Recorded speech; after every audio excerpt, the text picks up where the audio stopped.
چلو میں آپ کو ایک اور ولی کے بارے میں بتاتا ہوں ایسی بات، پھر میں حضور علیہ الصلوۃ والسلام کے بارے میں بھی یہ بات بتاؤں گا آپ کو. ایک ولی کے بارے میں یہ بات بتاؤں گا. یہ حضرت خواجگاں معین الدین چشتی سنجری علیہ رحمت و رضوان کے ایک چہیتے خلیفہ تھے، حضرت بابا فرید الدین شکرگنج. اگرچہ وہ بالواسطہ بھی خلیفہ تھے خواجہ معین الدین چشتی کے علیہ رحمت و رضوان، لیکن ایک واسطے سے وہ مرید تھے کہ وہ حضرت قطب الدین بختیاری کاکی علیہ رحمت و رضوان کے بھی خلیفہ تھے. اب حضرت بابا فرید الدین شکرگنج رحمۃ اللہ تعالی کے بارے میں آپ کو سب کو معلوم ہے کہ وہ کیسے وہ سید تھے، سادات میں سے تھے، کیسے وہ پلٹ آئے. اچھا، ان کا ایک بھانجا تھا، ایک ہی بہن تھی ان کی، اور اس کا ایک بیٹا تھا، یتیم تھا. تو اس سے بہن نے کہا کہ چلو میں اس کو اپنے بھائی کے ہاں سپرد کر رہی ہوں تعلیم و تربیت کے لیے. لیکن وہ تھا بچپن سے، یعنی کہ جس کو ہم کہتے ہیں نا مادرزاد ولی، کہ کچھ لوگ ایسے ہوتے ہیں کہ جو پیدا ہوتے ہی ان سے خوارق و عادات چیزیں ظاہر ہو جاتی ہیں، وہ مادرزاد اولیاء ہوتے ہیں. جیسے غوث اعظم کے بارے میں آپ نے، خواجہ معین الدین چشتی کے بارے میں، بہت سارے لوگ ایسے ہوتے ہیں کیونکہ نبوت اور ولایت یہ روح کو عطا کی جاتی ہے. اس پر بھی اعتراض ہوگا نا، کوئی باہر جا کے کہے گا کہ ولی تو کسبیات سے ہوتا ہے، بڑی تسبیح ہاتھ میں لینے سے، اور تسبیح کو رات دن آپ پڑھو پڑھو پڑھو پڑھو گنو پھر ولی ہو جاؤ گی. ایسا بھی ہوتا ہے، ایسا بھی ہوتا ہے. بالکسب بھی اولیاء ہوتا ہے، اسے بالجہد کہتے ہیں. بالجہد انہو بتقوی بمنزلتہ ارشادۃ القلب و روح، اس سے بھی ولی ہو جاتا ہے. کوئی زبردست کوئی کام کرے، کوئی نیکی کرے، کوئی تقوی کے کسی مقام پہ فائز ہو جائے، یہ ضروری نہیں ہے. کوئی عام بندہ بھی ولی ہو سکتا ہے، جو جھاڑو لگانے والا ہو، خدا تعالیٰ کو اس کا یہی پسند آیا ہو کہ وہ جھاڑو دینے والا، کوئی کماؤنٹ صاف کرنے والا بھی ولی ہو سکتا ہے، جوتے درست کرنے والا بھی ولی ہو سکتا ہے. لیکن ولی کے لیے ضروری ہے کہ اللہ تعالیٰ ولی کی ذات کو دنیا میں مرنے سے پہلے یا مرنے کے بعد اس کی قبر کو ضرور ظاہر کرے گا کہ یہ میرا ولی تھا. سمجھ گئے؟ جیسے کوئی خاوند اپنے بیوی کے بغیر مر نہیں سکتا، وہ کہے گا کہ میری بیوی فلاں تھی یا فلاں ہے. اسی طریقے سے اللہ تعالیٰ رشتہ ولایت کو ظاہر کرتا ہے، یا اس کی زندگی میں ظاہر کرتا ہے، ظاہری زندگی میں، یا بعد از مرگ قبر میں 200 سال یا 1000 سال بعد بھی اس کی لاش قبر سے نکل کے اللہ تعالیٰ کی مرضی سے نکل آئے گی، اور کوئی نہ کوئی خارق و عادات وصف صادر ہو جائے گا، اور اللہ تعالیٰ فرمائے گا دیکھو یہ میری ولی کی قبر ہے. تو لوگ اس کو ولی ماننے لگیں گے 2000-3000 سال کے بعد بھی.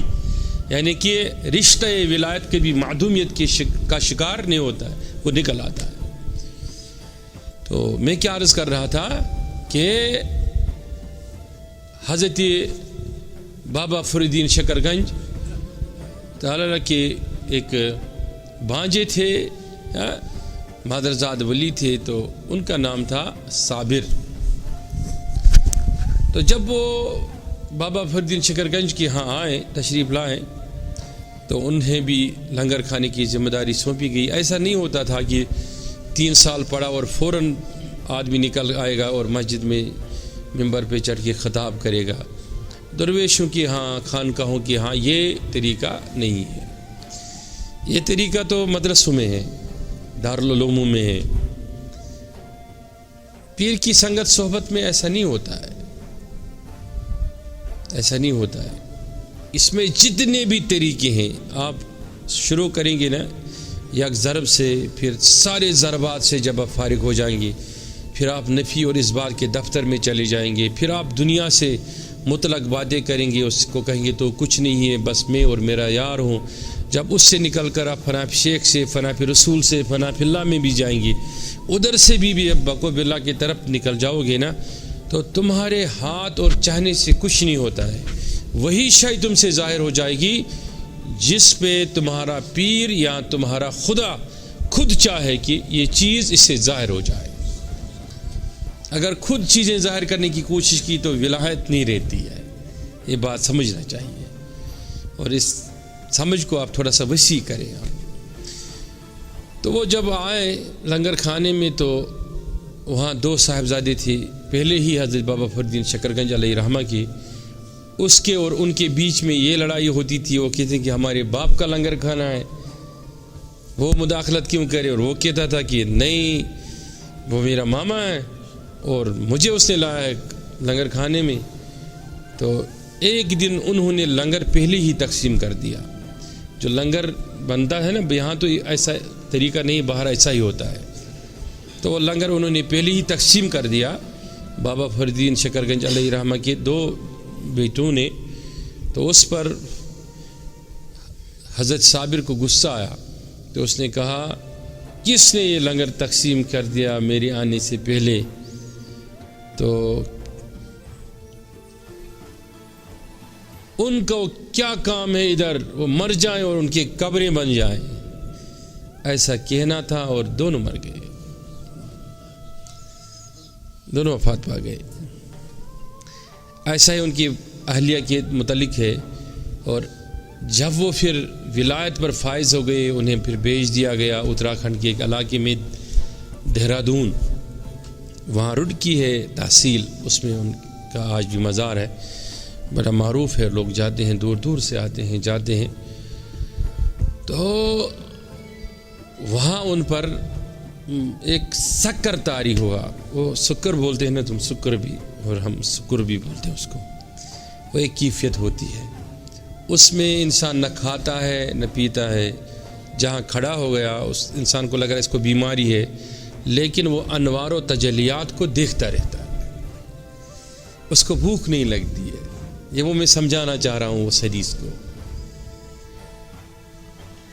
بھوک نہیں لگتی ہے تو وضو ٹوٹتا ہی نہیں, کھاتا نہیں تو واش روم جائے گا کیوں. تو ایسے لوگوں کے 1 دن نہیں, 4 دن نہیں, 6 دن نہیں, 10 دن نہیں, 20 دن کیا 2 4 6 مہینے گزرتے ہیں ایسے ہی ایک ٹانگ پہ 2 ٹانگ پہ کھڑے ہو گئے, اور نہ وضو کی ضرورت پڑتی ہے نہ غسل کی حاجت ہوتی ہے.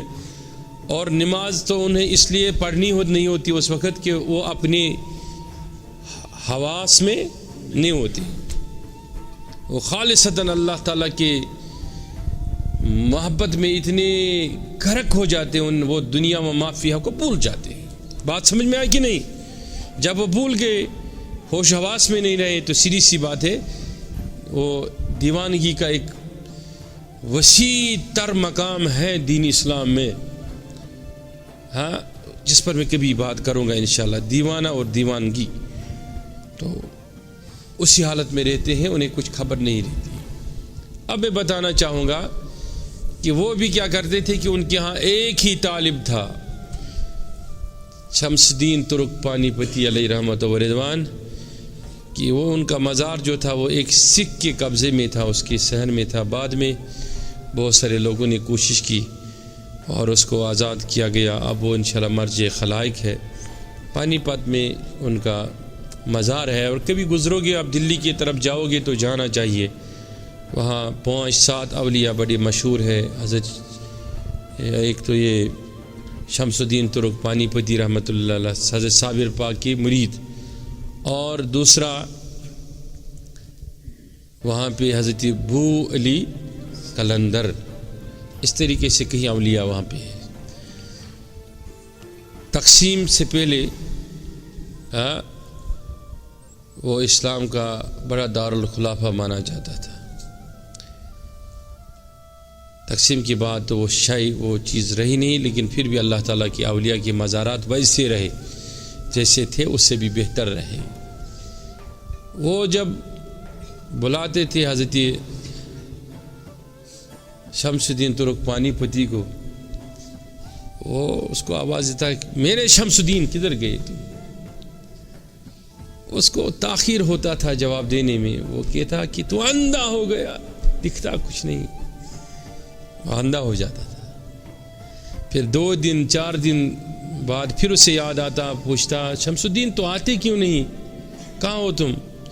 وہ کہتا حضرت کیسے آؤں, اندھا جو ہوں, 6 دن سے 7 دن سے تو کچھ دکھائی نہیں دیتا. وہ کہتے میرا شمس الدین اندھا کیسے رہ سکتا ہے, تیری آنکھیں تو روشن ہے. وہ پھر سے ٹھیک ہو جاتا تھا. یہ ایک مقام ہے اولیاء کا, اور اس مقام پر زیادہ دیر اولیاء کاملین فائز نہیں رہتے ہیں, کیونکہ انہیں اس مقام سے بھی آگے گزرنا پڑتا ہے. تو مطلب یہ ہے کہ ایسے حالات آ جاتے ہیں, جیسے میں نے کہا نا بھی حضرت سیدنا غوث اعظم کے بارے میں یہ بتانا چاہتا ہوں کہ اولیاء کی زبانوں سے جو کچھ نکل گیا تو نکل گیا, وہی ہو کر رہے گا, لیکن وہی ہے جو اس بات کو واپس لے سکتے ہیں. سمجھ گئے میری بات کو؟